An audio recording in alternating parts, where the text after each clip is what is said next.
ဝေးရတယ်နိလာတွေကြပြီမဲ့အမေနဲ့ရွာကလေးကိုတာမုံလွမ်းနေချစ်တဲ့မြတ်မေမေ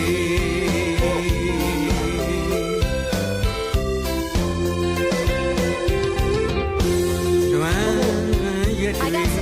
ကြာခဲ့ပြီအမေဘဝအရေးမို့ကြိုးစားနေရတာဘာသာလဲမတူလူမျိုးကွဲတဲ့နိုင်ငံခြားမှာသားလေးမပြောပါဘူးအမေကြံရင်နာပေါ့ခုထားနေအခုလိုအနေကွာဝေးရတယ်နိလာတွေကြပြီမဲ့အမေနဲ့ရွာကလေးကို